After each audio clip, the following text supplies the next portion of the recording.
In this video, we will discuss another method, the last method about differentiating function motivated by the logarithmic laws, right? Because logarithmic function can change a product or quotient or exponent to sum or difference or constant multiple, right? Or just a multiplication of two functions. So this if you have a big product, very complicated, this handles very complicated products, quotients, and all exponents, right? Because then you can consider this method, right? Doesn't work for the sum of two big functions, but whenever you have a very complicated product quotient, you have to use lots of chain rules and product rules and quotient rules, right? And sometimes this might be a easier approach.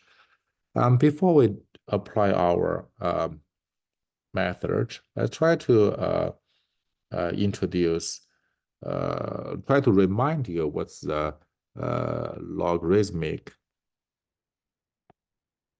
laws first, right? So recall that if you have a, b here being positive, then natural log of a times b is natural log of a plus natural log of b, and natural log of a over b is natural log of a minus natural log of b, and natural log of a to r is r times natural log of a, right? You can see that left side is always a very contains product, quotient, and exponent. Right side looks a bit easier, right? So also, if you have very complicated exponent functions, we can apply this method. So let's try to do one example, right? Do a couple examples. Example one.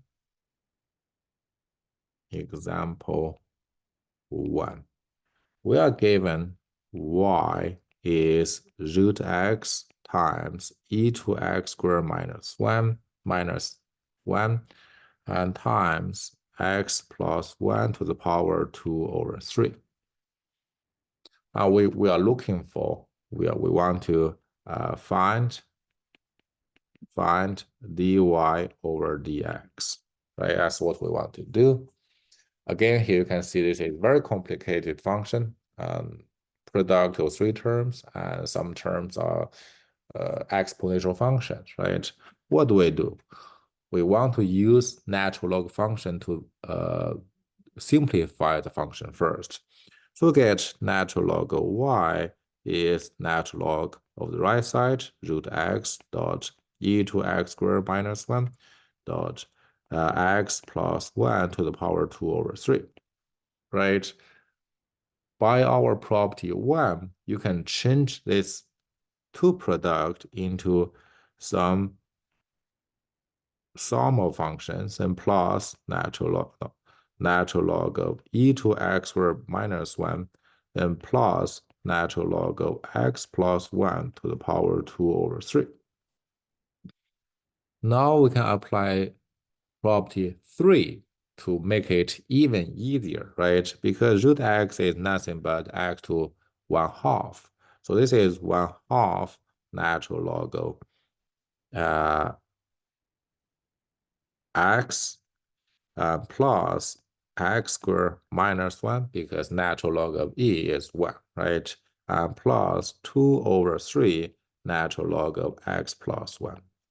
Now we get a new function here, contains natural log, but way easier than the function you are starting from, right? Now we apply implicit differentiation, right? Then we apply implicit differentiation. differentiation. Differentiate left side, right side above x. Left side is a combination of two functions. Inner function is y. You get 1 over y times dy over dx.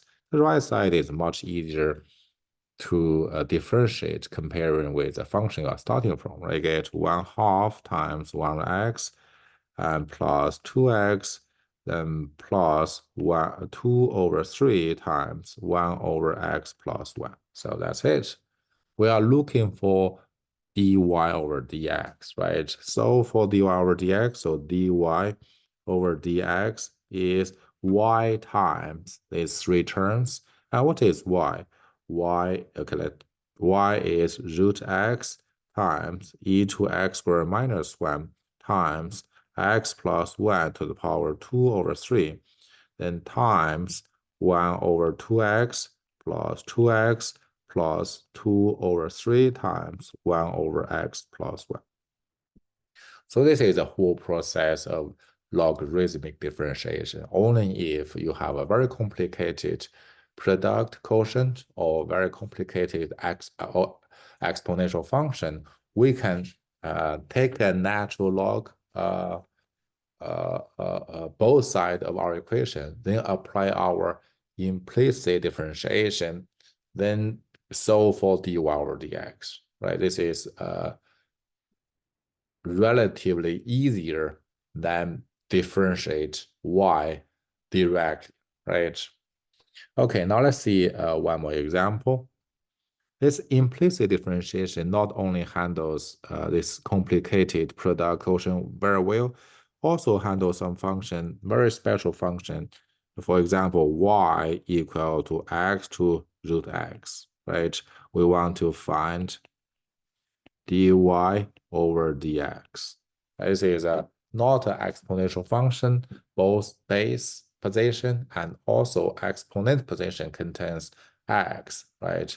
Function of x to another function of x. Now, we don't have a direct formula to use, right? The way to handle that is, again, let's try to bring the exponent down. How do we do that? We take a natural log. So you get we want to apply our method, which is called logarithmic differentiation. You get natural log of y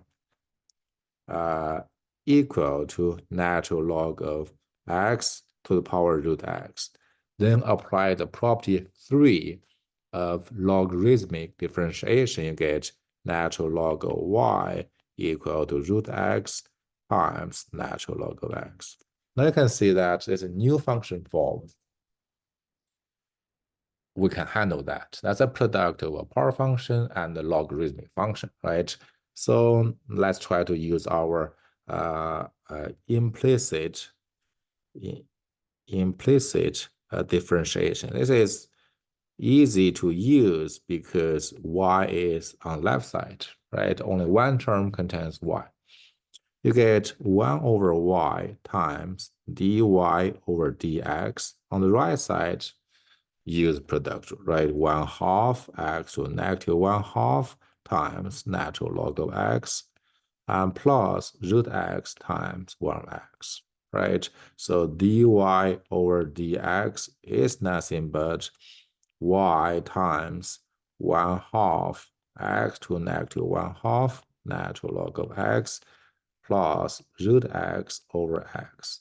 Now we can plug y back in to make our answer to be a function of x, right? 1/2 x to negative 1/2 natural log of x plus root x over x.